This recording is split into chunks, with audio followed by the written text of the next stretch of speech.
1370 WOCA. WOCA.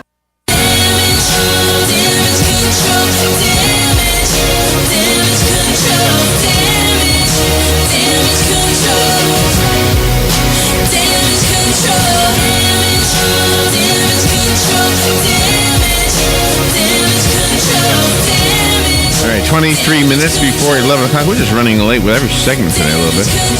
And I blame us. Blame us for that. Joe Reichel is in the studio. It's time to answer your questions about that project that you've gone on too long without fixing over at your home. Joe Reichel helps fix damage in many, many homes in our community and even extended from our community. He's one of the co-owners of Damage Control Services, which is specializes in disaster restoration, your one-stop solution for damage recovery services. And if you have a question for Joe, this is a good time to call. The number is 622-9622. That is the WOCA Climate Control Source Hotline. Good morning, Joe. Good morning. How you doing? I am wonderful. I had a great morning so far. Yeah? What'd you do? I was at the CEP this morning. They have the Tuesday talks at 8:30 and then again at 4 o'clock tonight, the same subject. And today's topic was disaster recovery for your business. So basically implementing the what to do all the way around. Okay. You know, most businesses that close because of disaster, have to close or forced to close, don't open back up. Oh, yeah. Simply because they're not prepared. Remember that vacuum cleaner company on the boulevard? Mm-hmm. That was a success story there. That was completely gone from that fire. Yeah, success story there. They were able to rebuild really, really quickly. But yeah, Brian Gibson, the logistics planner for the Sheriff's Department, Emergency Management Department, was there and talking about it, and great statistics and great information, how our county, Marion County, is prepared for disasters, what they can do as a county, what they will be able to quickly rebuild and get things back together. So it was really a great topic this morning. Why is it, whenever I ask what does CEP stand for, everybody says Chamber of Commerce? Well, the CEP is the chamber, but they merged with the economic development. So where's the P come from? What does it actually stand for? Chamber CEP? and Economic Partnership. Okay. Thank CEP. you. I had to think about that. Thank you. I just didn't understand the whole CEP. Yeah. Our CEP is phenomenal in what they do, and it's really doing some great things for our community. Well, networking has proven to be the key to a lot of success. Well, I do a lot of networking, so I mean that is my job, and I'm very involved with the CEP. Not only are we as damage control partners with the CEP, but I'm an ambassador, a co-chair of the ambassador committee, and so doing a lot with them. You know, I guess once upon a time, let's say if you were the milkman, you find one customer, and that customer then tells his or her neighbor, and next thing you know, there's a whole customer base. Right. So the same thing pretty much happens for businesses in general. And today's day and age probably isn't all that different than back once upon a time. No, and you know, it's all about know, like, and trust, and developing relationships. Trust is a huge part. Oh, it is. It is. I mean, when you, whether it's your car, your house, your health, anything, yeah, you have to trust the person you're working with. Well, and a lot of people, you know, I get calls all the time. You know, who can you refer that does whatever? I've done that for you, to you. I've called you and said, who can you refer? Right. I can't remember about what now, but. And I get calls like that all the time, and I love it. And, you know, it's only because of the relationships that I've been able to make in our community and with business professionals that I personally know, like, and trust, that I can refer them. So it's a good thing. But so I'm the, you know, and I mean, my whole purpose in doing it is so that if a disaster happens, somebody can refer me. That's my hope. Do you know what I think I had? I think I had ice in my gutters. Highly possible. Because one morning, during the weekend, I believe it was, all of a sudden there was like water running out from the gutters. It was like, it's not raining at all. It's like perfectly sunny. Where's that water coming from? And I went everywhere looking to see if there was perhaps somebody spraying water on the roof. And Only thing I can figure is there must have been water frozen in the gutters and it started melting. It's very possible. Water can back up in the gutters if they're not installed correctly, if they don't have the right amount of fall to them. Yeah. And so water will back up in there and can create a problem if it's not draining. Or conversely, if something happened to clog the downspout, it'll back up. Water can back up. So you may have leaves or some sort of debris, some limbs or pieces of sticks or something that have gotten in there and then have caused a block. So you might want to get a ladder, climb up there, and take a look. Get it out of there. Check your downspouts. There's always something, isn't there? There's always something. If you have a home, right. If you have what do they call it, a money pit or a business that you own, you're going to have to do repairs. It's just like a car. People, I had a homeowner one time was like, why do I have to take care of this? And it was like, well, do you have a car? He says, yes. I said, well, do you have to change the oil regularly? Do you have to make sure the brakes are in good repair? Right. He says, yeah. I said, well, a home is pretty much the same exact thing. You'll have things that you need to do to keep it up. So. And the plumbing is probably the one area that needs to be checked regularly. Well, plumbing is something. And the water heater. Yeah, your water heater. These are things, some maintenance items that want to be taken care of. We've had, just this week, we've had 2 calls for floods. You had one on Facebook that looked like a river in a hallway. Yeah, that was a business that was a supply line to the commode broke. And man. They have the CPVC is what it's called. It's the plastic pipe. And it was the supply line in the wall. It was still in the wall broke. So water was shooting out from behind the commode. And I think there was 9 rooms total in that. How long did it go unnoticed? Office. Well, fortunately, someone was there when it happened. The owner of the business was there, but they weren't able to get the water shut off. And it drained for probably about 40 minutes before our guy got there and was able to get the water turned off. And that just slowed it down because the unit that she was in was the very last unit in the building, so all of the water drained to her building before it was stopped. So can I put out a message to every listener right now? If you do not have one of Joe's magnets on your refrigerator, that's the story that'll get you putting it there, because how much time could have been wasted looking for your number? Right. Trying to go online or go into the phone book. Use that metal, what do you call it, magnetic business card that you've got made. I've got one right here. I've got 2 on my refrigerator. There you go, there it is. Do you know why I have 2? In case somebody needs one. Yeah, we and that was the thing. She was able to call us. She called my brother-in-law Rob. She's in a networking group with him, and he was able to get one of our guys over there really quickly. And within a half hour of it happening, he was there to get the water turned off, and we were there. I was there about a half hour later with all the equipment to start getting it dried out. So everything extracted was and preserved. Nothing had to be replaced. Other than the pipe itself. Well, we had to take the base off of the walls because of the water getting behind the base, and that was pretty much the only damage. Fortunately, it was glue down carpet, so that wasn't too bad. So the other flood that we had this week was it was a supply line for a dishwasher, and the homeowners were gone when it happened. They returned from up north. They were 8 days out of town and returned home to find wet carpet. Oh, man. So fortunately, it could have been a lot worse in that situation. It wasn't terrible because of they had a drop-down living room, a sunken living room. Oh, no. So the water came through the kitchen. It didn't fill up that much, but instead of just spreading throughout the house, it went to that. So it was actually a good thing. It was a very good thing. So it was a wooden floor? No, they had carpet, tile and carpet. Okay. So, and concrete underneath. Yes. Okay. Yeah. And the other one was a glue down floor, so that wasn't terrible. So, a glue down carpet. So obviously, the longer the water sits, the more damage happens, probably to the baseboards and things like that, right? Yeah. Oh, the longer water will sit, and that's typically whatever furniture you have will leave carpet stains. Leave stains on the carpet, if you have a chair, any wood chair, for example, or a recliner, rocker, something like that, or even your couch, whatever is in the carpet will create a stain on the carpet. So as quickly as you can, if you have a flood, you want to get this stuff out of there or get it elevated on something if you can, and that'll keep the carpet from getting stained so maybe from your furniture. Is it discolored but uniformly discolored? No, it'll be a little dot wherever Okay. if you have a rocker or rocker recliner, whatever the legs are, that'll leave a mark.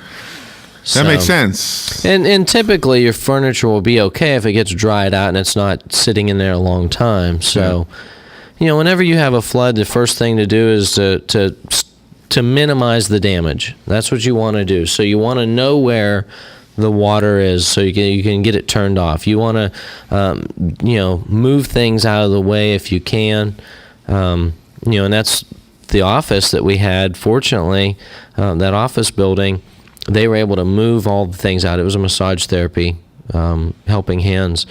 So they were able to move everything out of there. Fortunately, there's not much furniture in there. Okay. The portable tables and things like that. So portable massage tables. So they were able to clean it out pretty quickly. So there wasn't much that got damaged from it. So I heard an interesting statistic this morning. It was saying that 51% of Americans have experienced an emergency in their lives, emergency situation where this is where they, have been without power or some sort of a disaster has happened to them. So that's a lot more than I ever realized. 51%. Really, I would think it'd be more than that. No, in their lives. In their lives, yeah. I did a talk one day for a Prestige 55 was the group. Right. Diana Holder had me as one of the pros that know, or whatever you'd call it, home pros. And I asked the question to this group of 55 and older: how many of you have experienced a disaster in your lives? And only 3 people in a group of about 30 raised their hand. You're kidding. Yeah. A disaster being defined as some sort of insurance-related disaster, such as a fire, a flood, storm, tree damage, mold, something what you would call your insurance company to help repair. Okay. But a power outage wasn't among them. No. One lady had a cooking incident. We've talked about those before, where she was cooking and something caught fire. Okay. And then I'm not included, because I thought you meant like a power outage. No, power outages are normal. I thought if you don't have power, you'll be okay. Larry. But I mean, for like 3 or 4 days or a week or two, we've had. Well, and I don't know. Maybe that is in that category. I'm not sure what in that statistics, but yeah, no, and knock on wood or whatever. And that's what we're getting ready. We're going out of tornado season right now, and we're going into hurricane season here real soon. Already? Yeah, I guess so. This spring. Yeah. May is, I think, May, isn't it? And that when do you know they added a hurricane to last season? They found one that they forgot about or they didn't notice right away. Really? How could you miss that? Well, your job is to look at the Earth, and from that's a satellite. where in history, we don't really get too concerned about them here in Florida. Whereas, really we need to be prepared for them. Oh, yeah. Throughout history, there's been 52 hurricanes that have affected Florida. I don't know if you knew that or not. 31 actual, I did not. 31 actual hurricanes and 21 tropical storms. So, well, the only one that I went through was 2004, which was actually 2 of them, like in the same 2 weeks, I believe it was. Right. Yeah, 2004, 2005 was a rough time here in Florida. Yeah, were you here then? Mm-hmm. So I was out of electricity for I think 3 days. Other people were like a whole week or more. Right. I remember that really well. That was Clarence Ivy is walking. Clarence, hi Clarence. Yeah, that was a rough time. He's walking by the mall window here. That was a rough time here in Florida, and there was a lot of problems related to that, and people weren't prepared. And that's kind of what we were talking about today, is getting people prepared, making sure that you're prepared. If you're not, prepared for your business or, whatever, you need to get your home prepared. At least get your home prepared so you know what you're doing. So are you doing that? I mean, could somebody actually hire you to prepare for that? We talked about having the holes ready in the house where you could put up the boards. Storm shutters ready, and so that they could be put on quickly. We do that pre-hurricane preparedness, and that's one thing. We've done talks with homeowners associations and would love to do more free talks if someone has a homeowners association that, in order to talk about them about how to be prepared, what to do in preparation for it, or even, different groups, we can talk with them and, in order to help to be prepared and get different professionals involved, like tree surgeons, so that they can, look at trees. That's a huge issue in my mind, because I got trees near my home. Just trees in the neighbor's yard. Yeah, and that's one thing. I mean, here in Florida, we get these spring storms, and it gets everything wet, and then we get a little wind, and it blows trees down, and we don't need to have a tropical storm or a hurricane for that to happen. That's right. That's right. If you would like to call Joe right now, you've got a few more minutes before he will wrap it up here. The number is 622-9622. That is the WOCA Climate Control Source Hotline. If you don't have one of the magnetic business cards we referred to earlier, call Joe and ask for one. He will give you one. You put it on your refrigerator or wherever, the way I do. Have it, and I put it there hoping I'll never need to use it. But every time I get a glass of milk, I say, "Hey Joe, how you doing?" I like that. And that's what is looking at the some of the statistics that we got this morning from the Sheriff's Department, and Marion County Sheriff's Department is doing great things to get organized and be prepared for this, and as well as the other. The fire departments and whatnot. So I talked to Brian about coming on the show, so we're going to make arrangements for him to come. Brian Studhoff? Brian Gibson, the logistics planner for the, not the fire department. I could probably get Brian here. I should work on that. I've talked to him this morning, actually. Get Brian Studhoff in here. But we were talking, some things he was saying, that only 2 in 10 Americans feel prepared for a catastrophic event. Only 2 in 10. So that's not very many. Yeah. And then close to 60% of Americans are wholly unprepared for a disaster of any kind. Okay. Do you say Batman after you say wholly unprepared? You could. Wholly unprepared Batman. I am wholly unprepared Batman. Wholly unprepared Batman. So what do you mean by prepared? They've got food and a generator? Well, I mean, one of the things we were talking about is, a plastic bucket is a great thing. You have gone over this, yeah. It's called a to-go bag. That's a good idea. We were talking this morning about buckets, and the reason for a bucket, just in case you fill a bucket up with everything and it's going to float, unless you put rocks in it and stuff. But that's a good idea. I mean, you can put a spare change of clothes and gloves and some food. Where did my bucket float to? And things like that. So. What's that? I would hate to be looking for it. Well, I put everything in the bucket. Put it in my bucket and I left it. It floated somewhere. The reason that, for that is if something was to happen, you can grab it quickly. It's got a handle on it. You can, take it wherever you need to go. Right. You can have a bucket for each member of the family. People have to-go bags and they put them in their cars or whatever, so... Every once in a while you hear about the redrawing of the flood zone maps. Right. If you don't know where the flood zone map says will flood, then you might not know that you're in a flood zone. Correct? Well, and that's exactly it. Typically, most people know roughly where, if their home is in a flood zone area, they can be prepared for that, or you can always get have a survey done of your property. Wouldn't your insurance company know that? That seems like something they Most would of the know. time, your insurance company is going to require you to have if you're in a flood zone area, they're going to have to, They will know. Yeah. So. Well, that's a good way to be sure.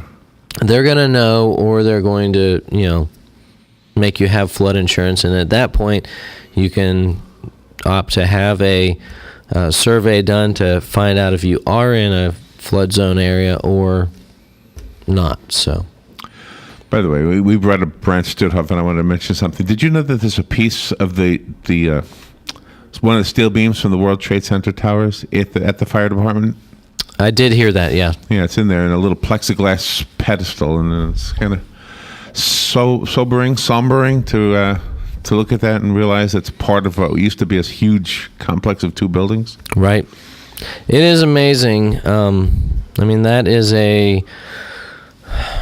hard to believe it was... That was a disaster restoration like none other. I don't know what else to say there. That is...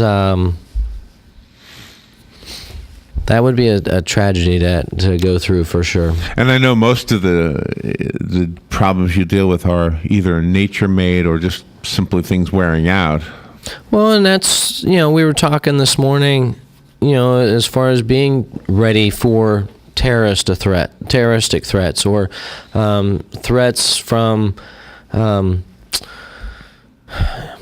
pandemics. I mean, people aren't prepared for stuff like that. I mean, we live close enough to the power plant that if something was to happen there, we would, Crystal River? Yeah. Are they still using nuclear, or did they give that up? I thought they were going to close that part. I don't really know. But, I grew up living within a couple miles of a power plant, which was known to be... 3 Mile Island? No, not 3 Mile Island, but... it supplies quite a bit, and the Homer City power plant supplies quite a bit of power to the New York City area. Huh. And so it was known to be, one of the targets, nuclear targets. Oh, yeah, I'm sure it is. Yeah. Back whenever everybody was worried about that. So fortunately, we don't worry so much about that now. We could, but, we talk about, 9/11 and different things like that as far as terroristic threats, and we get so commonplace, we don't really worry about it. We don't, I know. I flew a couple weekends ago, I flew to Chicago, and leaving Orlando Airport's pretty tough, and then I fly into Midway in Chicago and flying out of there, and they're swabbing my hands for explosive remnants, and I asked the lady, I said, "What are you doing?" And she told me, and I said, "I don't think you're going to find any," and she said, "I don't think I will either." I guess I didn't look like a threat, but which is a good thing. Profiling. Yeah. In a good way. I was profiled, yeah. I didn't even think about that. But we don't think about things like that. But the common denominator between everything you've said in the last 5 or 10 minutes is being prepared. Right. So. Right. No matter what the disaster, what the emergency, we need to be prepared, and sadly, most of us are not. Well, I will say that I'm probably one of those that's not. Well, and like I just, the statistics I read there, you're among the 8 that are not, 8 in 10. Only 2 in 10 Americans feel prepared. I wonder if I'm mentally prepared. I feel like I could handle anything mentally. Well, and here you're in a position here, Larry, where you got to share the news with people if something happens. You got to be ready for that. Right. I know. So mentally, you're probably a little more prepared than most people are. Most people aren't prepared. They don't really know what to do. They don't know where they would go or which direction to turn. The interesting thing about my role in some of that, and anybody's role that really does a radio show or it's some kind of public presence, is that you don't really need to know the answers. You just need to be there. Sometimes just having a familiar voice on that little thing you call a radio and I don't know that because I'm so smart, but in 2004 when that happened, that hurricane happened, Robert and I and my son, we were on the air all the time. Mm-hmm. Just, we didn't have any news. Everybody knew what was going on. We were just kind of chatting about stuff. And when it was appropriate, we even yucked some stuff up, joked a little bit. And people did call and say, you know what, it actually helped out. Mm-hmm. Just kind of listening and being part of that family. Right. Well, and that's a lot of times when people are going through a disaster, We talked a little bit about it this morning. Is the first thing that has to happen is an assessment. You have to go in and assess the damage, whether or not for the sheriff's department, they're looking, is it going to be claimed what do they call it? The word just left me. Evacuate? No, not evacuate. An area that whenever Quarantine? the government declares it a Disaster? Yeah, but what's the wording for it? I don't know. I can't think of it. The government declares whenever it the president says it's disaster area. Right, but then they bring in FEMA and all that stuff. What's the Disaster area doesn't count, huh? No. Well, it'd be a disaster if there's a hurricane, but then they call it a something else. Anyway, I don't know. the first thing that needs to happen in order for the is an assessment of the damage. They need to make sure that what is damaged, how much of it, how widespread, how much help they need to get in order to get things repaired and things rebuilt. So just like anything, whenever we go in to assess damage, a lot of times we're looking at it, but we're doing more comforting of the homeowner than we are fixing it first off. And I've noticed, I recognize that about you, I think, from the very beginning. That was a big part of what you do, is your human relation skills. The human touch. Yeah, definitely. All right, well, good. And the big message today is be prepared. Be prepared. And my message, one of the things to prepare yourself with is that magnetic business card that Joe has. If you don't have one, you're going to be calling 911, or not 911, 411, asking for the number. Call me and I can get you a magnet. To be quicker. 352-817-6574, or you can email me, joe@damageflorida.com. Hope something stopped. No, that's not what I wanted. I wanted this. There we go. There we go. All right, Joe. Thank you for what you do. Thank you. And for helping us understand what we need to do. Hope everyone has a wonderful and safe day. Yeah. Looks nice today, right? It's a beautiful day. One day at a time. All right, we'll take a little break. We'll be right back.